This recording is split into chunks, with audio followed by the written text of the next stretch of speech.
Heart words! Everybody loves heart words! Have you heard all the buzz? I am so excited. I'm glad you're here, and I want to teach you what I am learning, that there is a better way to teach sight words with the heart word method. So let's talk about it. If you're watching live, drop in the comments. What grade do you teach? I want to know. What grade are you teaching this year? How are you doing? Are you surviving?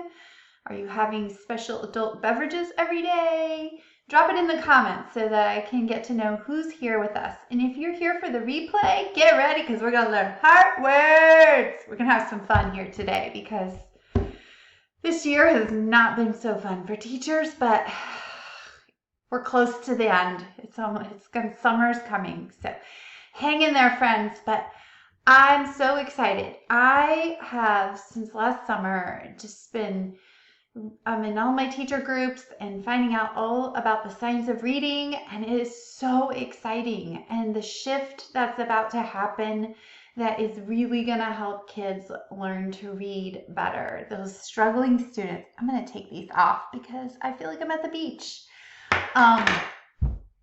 So I'm so excited. I started off with this book. I highly recommend Wiley Blevin's Fresh Look at Phonics.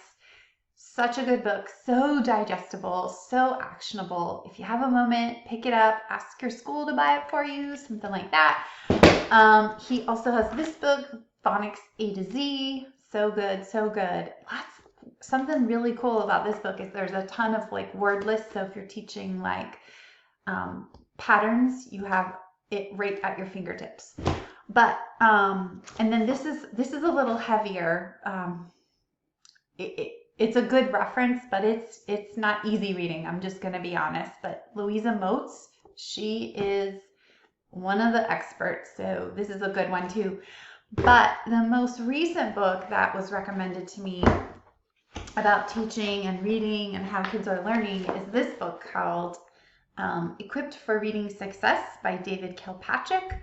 I'll tell you, do not buy it on Amazon. Buy it on, Google it.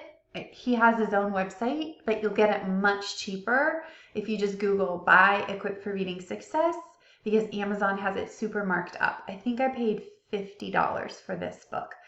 But this book spoke so loudly to me because for years and years and years, when I was teaching my students sight words, I'm going to call them sight words, the ones that, because words, actually all words are sight words, but the words I mean are those word wall words, the high frequency words, the words that you put on your word wall, and, of, the, it, a, said, he, all those words. We call them red words, outlaw words, jail words, sight words, right? So when I picked this book up and I read it and he basically told me I was teaching it all wrong, I was like, yeah. So I'm here to talk to you about what the latest research, it's been years and years of research. So we're not going to be one of those people who just jumps over here when somebody says it, right? We're going to look at research that has multiple years of findings and multiple research, all of that. But I want to talk about the big discovery about sight words today and how we can help our students. So first thing I want you to do, jump in the comments right now. Tell me, how do you teach your students sight words in your classroom? What are you doing? What does your school site encourage you to do, or your team? Were you like me? Did you send home word list and tell parents to practice these words, to know them in a snap, bring them back, send home another list? I thought that was a great system. Did you do that? Did you do flashcards, flash them? Did you have the kids write them 3 times each? What did you do? Just pop it into the comments right now. I want to see all the things that you did. And here's the big finding. While you're doing that, David Kilpatrick, the author of this book, he has a whole chapter called Orthographic Mapping and Sight Word Learning. And on page 29, I'm going to read it to you because He can say it better than I can. But in his book, he found, after all the research and all the way that students learn, like they watch the brain, they like find the brain and find out, okay, first of all, I'm not an expert, so I know I'm not using all of the right words. I'm learning just like you. Okay, let's just set that straight. But I get it, and I want to share with you. So he found that we don't learn reading or learn words by visual memory. So when we hold a flashcard up, and we want the kids to learn it and put it down, that's not working. It does not work for them. So he says that the assumption that we store words based on visual memory is a major reason why we have a widespread reading difficulties in our country. Until we properly understand how to promote permanent word storage, we will continue to have many weak readers. So permanent word storage means actually putting it in our sight, like we know it by sight. We look at a word, you're reading a word, California. I'm not decoding that word. I just know it by sight. I see it, I automatically can retrieve it right away. I don't have to think about it, right? So actually all words are sight words. They want to be sight words. We want to store those into our permanent filing system so that we can quickly and effortlessly retrieve them. And as we're reading, right? That's how we become fluent readers and we don't lose comprehension of what we're reading. So if we can't do it visually, how can we learn those sight words? How can we teach our students to learn those sight words? Because those cute little word boxes and word shapes on colored cards and put them up on your word wall and tell your students, like, look for the green word that has a tall letter, 2 short letters, and another tall letter. Not working. I did that. That's what I did. We would do like word detective games and we would look for those words and we were using our visual like memory clues. Didn't work.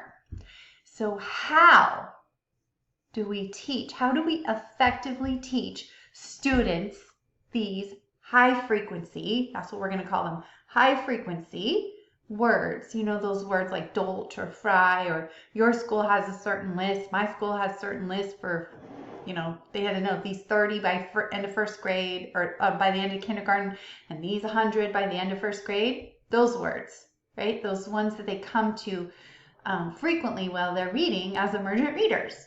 So he says that what they found, researchers have found, is that when you're learning to read, you do something, you have a mental process called orthographic mapping. Say it with me, orthographic mapping, okay? So orthographic mapping is what is happening when you come to a word. So you hear a word. Say you hear the word bed. You make a connection to that word bed because you've heard it before, something like that. And then you can break apart that word because you have phonemic awareness skills, and you can separate the phonemes, and then you can put it back together, and then you can store it long term when you can do that. So as we're learning to read either high frequency words, decodable words, any kind of words, that is the mental process that's happening inside my brain, right? And yours, my brain. So that's what's happening, is that we orthographically map words. So in order for us to be proficient at orthographic mapping, we have to have 3 things happening. 3 things. Phonemic awareness, we have to have phonemic awareness skills. We have to know letter and sound. You know, like we have to understand that P makes the P sound. We have to be able to decode and blend, and that's like word study, right? So when students are able to do those things, then they are able to proficiently orthographically map words, and then they're able to store them permanently in their filing cabinet. So if our students are taught, like for example, At this time of the year in first grade, we're learning about maybe the oi sound, and we learn about the oi works together to make the oi, and so we can find that in the word toil, usually in the middle or the beginning of the word. And then we also teach that students, word study, we teach students to understand the OY works together to make the OI sound. And in words like boy and toy and soy, things like that. So we're just studying the patterns and we're connecting the phonemes to the graphemes with our students. So sight words, we need to teach it exactly that same way so that they become permanently mapped and in our brain so that we can just retrieve them quickly, just like we want our students to do. How do we do that? Has to be explicit instruction. That's what we're finding out the whole science of reading is about, teaching phonics to be explicitly instructing students. We're finding out that struggling readers, when we teach them like the 3 cueing system, like skip the word or come back to the word or guess the word, that's not working. That's what's struggling, that's not a good strategy. We need to have our students attending to the word. So I'm getting a little off track here. So we need our students to, explicitly look at the letters and connect the parts of the word they know and then work on the tricky part of the word. And they have to know the tricky part of the word by heart. So that is how we came up with the term heart words. So I wanted to show you some heart word activities that you could do with your students. And this is kind of a routine that you might set with your students. So I'm going to do the routine of heart words with the word said.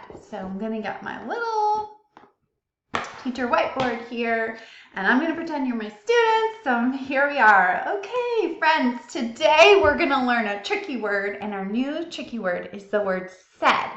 Say the word said with me. Said. So we're going to say said. Mom said, go clean your room. Right? So our students are now making the connection to what that word is. It's not, they're understanding the word said, right? Okay, now when I say the word said, I want to first find out how many sounds is in the word said. I'm going to actually put this down for a minute so we can teach our friends to use their hands as a manipulative to do some kinesthetic connecting. So you could do finger tapping like S, like not S, like S, D, and then said. Or you could teach, this is how I do it in my class, D, and then we pull those sounds to our mouth and we pop it out. So we go D, said, right? Another way I've seen, I know if you use the Letterland program, they do the roller coaster trick where they do like D and then said. So roller coaster trick. So any way you can get them to move. I know some people like do like chopping the word, things like that. But we want to get them like moving. So come up with your routine. Don't change it all the time. Just have one routine. So when you say, let's tap the word, they do D, said. So we have that. Then we're going to say, well, how many sounds is that, friends? And they're going to say 3 sounds. Great job. So we're going to put 3 lines here. And we're going to say, okay, what's at the beginning? What's the first sound we hear? And they're going to say S. Okay, so we write S. Okay, what's the end sound you hear? D. So we write D. You say, okay, friends, what's in the middle of the word? And they're going to say eh. We're going to say, you're right, it does sound like eh. It sounds like the short E, but it's not the short E sound in the word said. This is the tricky part, friends. This is the part we're going to know by heart. So then we're going to show them it does sound like eh, it's spelled A-I. That's the tricky part because the A-I together in this word makes the eh sound. That's the part we're going to learn by heart. So we're going to teach our friends to code it with a heart. We can have them heart the whole thing. And then that way it's just like a reminder that this is the tricky part of the word said. Okay? So after we do that, we can go back and we can blend it together. Said. Said. You can have your friends erase it.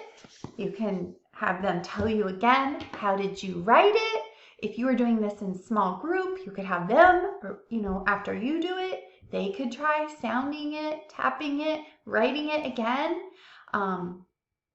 You can have them skywrite it, do something to kind of lock it in with them. Okay, give them that extra time to practice. So we're going to do that. So this routine for them is going to help them to connect the phonics skills that they know. And then the tricky part is only the part. There's only one part, 4-letter word, but there was only one part that they have to know by heart. So you're helping them. They're helping send those. You're using their phonemic awareness skills and their decoding and blending word study skills and locking it all together for them. So this is so exciting for me, and I just know that our teachers are, we're so busy. This is obviously unprecedented is not the word that we ever want to hear after this year again, but it's such an unprecedented time, and I love when I can help teachers. So I've been working on a resource, and I want to offer you a way to get this sight word, heart word resource. You can go, I'm going to put a link in the blog for my blog post. We can go download a free heart word activity. And then there's a full resource that has like over 3,000 slides. But I wanted to show you just how cool this is for your students. So let's take a peek here. Let's see, I'm going to share my screen with you so you can see that. So there are 220 high frequency words here, and they're all linked for you. So let's say we're doing the word what. So we would click on the word what, and it's going to take us to that slide. And our students, so again, we're doing the routine. Today's word is what. What time does the party start? So again, you could be doing this like a whole group or a small group. After kids get the routine, you could even independently add this to their Google Classroom or their activities. What's the word? Say the word again. What? Tap the sounds in the word. What? What's the word? How many sounds do you hear? And then our students, we could drag this so that they can see. And the next slide. And then again, the same thing. We're going to move the box here so that they can see. The first sound is the W, spelled W-H. And then these little sound boxes here there's no significance to the color, but these students just need to see there's a placeholder here for each sound. So what's the last sound you hear? Move the letter in the box to reveal what's the sound, so then they can drag. And then we have, so the same thing. So we're revealing now the students what is the tricky part. So they're dragging that, and they see that A is making the sound. And the next slide tells them we spell in the word what, we spell the with an A. The A in the word what is the tricky part. It's the part we have to know by heart, right? So it gives them opportunity now to see the whole word. And we can spell the word in these word boxes here. Again, it gives them an opportunity to tap the sounds in the word what, write it, put it on their hand or their whiteboard. And then there is an activity sheet that goes along with each of the 220 sight word, heart word activities. So there's two versions of this. There's one where the students are going to write a sentence, and that would be more appropriate for first through third grade students. And then there's one where instead of the sentence here, they're going to cut out the letters. That's really awesome, fine motor for our kinder friends, and put the word together here. And then it goes on to the next word, but obviously you're not going to be teaching these words in alphabetical order. That's why I decided to hyperlink each of the slides. So that's really easy for you to just click on the word and go. Something else to notice is that some words are what we call permanent heart words, and some words are either flash words, which means that they're decodable words, like the word us is a decodable word up, but it's still considered a high frequency word that students need to know in a flash. Some words are called temporary heart words. An example of a temporary heart word would be the word was, because students will not know, maybe at the beginning of the year, they might not know that was, the S at the end of the word makes the Z sound. So until you explicitly teach students that, we're going to give it a heart until they understand that S at the end of the word makes the Z sound. We're going to call it the tricky part or the heart part of the word. But these slides I've created are fully editable, so if you have taught that already, you can just take it away, delete it, and you can change it up a little bit.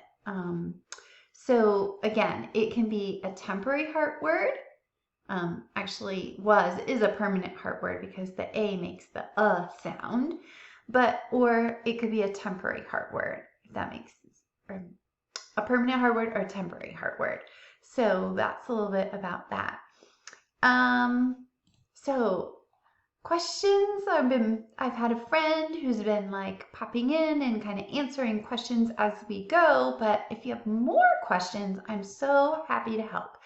I left a blog post link for you so you can like take a little closer look about heart words and orthographic mapping and this new research that we found. It's so exciting. We just want all of our students to be successful. We know that they've had a really hard year, but I just think that this model of teaching our students these high frequency words just makes so much more sense, and they're connecting what they're learning in their word study skills and their phonemic awareness skills to high frequency words. Just makes sense. Why haven't we been doing this all this time? Anyway, the bundle is discounted because it's a bundle, so if you're interested, grab it at the discounted bundles price. But any questions, just drop them there. I'm going to come back after the video, answer any more questions. But so good to see you today and spend time with you. And let's talk more about heart words. All right, bye friends.